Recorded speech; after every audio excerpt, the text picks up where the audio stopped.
بسم اللہ الرحمن الرحیم۔ السلام علیکم ناظرین دینی مسائل میں خوش آمدید کہتے ہیں۔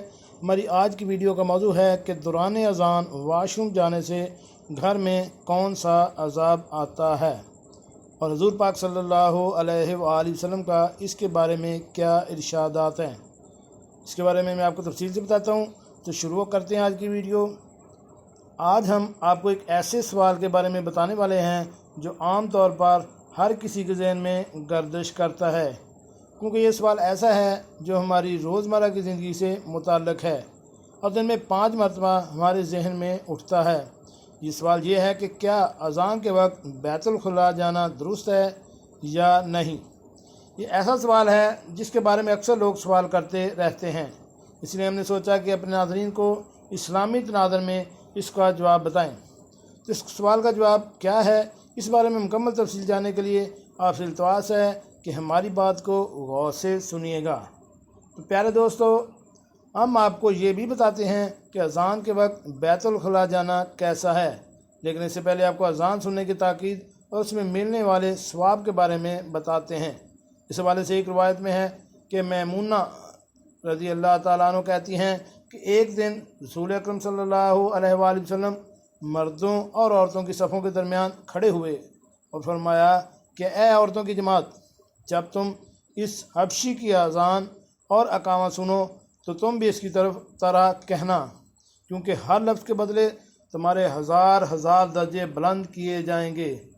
تو حضرت عمر رضی اللہ تعالیٰ نے کہا، یہ تو عورتوں کے لیے ہے، مردوں کے لیے کیا اجر ہے؟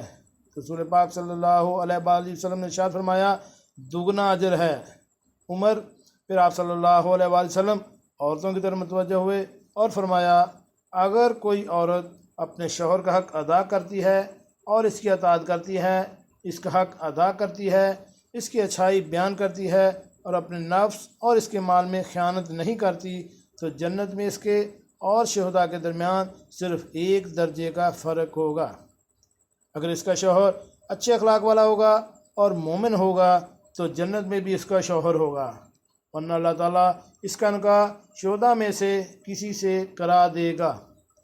تو ناظرین، کتنی بڑی فضیلت ہے اذان سننے اور اس کا اذان کا جواب دینے کی۔ اذان کا جواب دینے کے حوالے سے کئی احادیث میں تاکید بھی ملتی ہے، اور ساتھ میں یہ بھی بتایا گیا کہ اذان کا جواب کس طرح دیا جائے۔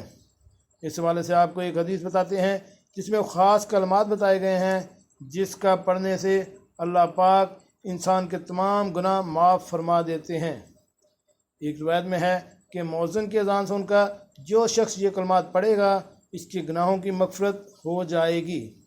وہ کلمات ہیں، اشہد ان لا الہ الا اللہ وحدہ لا شریک لہ واشہد ان محمدا عبدہ ورسولہ، رضیت باللہ ربا محمد رسولا وبالاسلام دینا۔ دوستو، کتنے آسان کلمات ہیں جن کو یاد کرنے سے اور اذان کے وقت دہرانے سے اللہ پاک انسان کے تمام گناہوں کی مغفرت فرما دیتے ہیں۔ اس لیے ہمیں کوشش کرنی چاہیے کہ جب اذان ہو رہی ہو تو ہم بیت الخلاء میں یا واش روم میں نہ جائیں اور اذان کے کلمات ادا کریں، اور اس کے بعد یہ دعا اور اذان کی دعا پڑھیں، تو ایک بار یہ عمل کرنے سے ہماری نیکیوں میں کتنا اضافہ ہو جائے گا۔ ناظرین، کیسے لگی آج کی ہماری یہ معلوماتی ویڈیو؟ ملتے ہیں ایک نئی ویڈیو کے ساتھ۔ السلام علیکم۔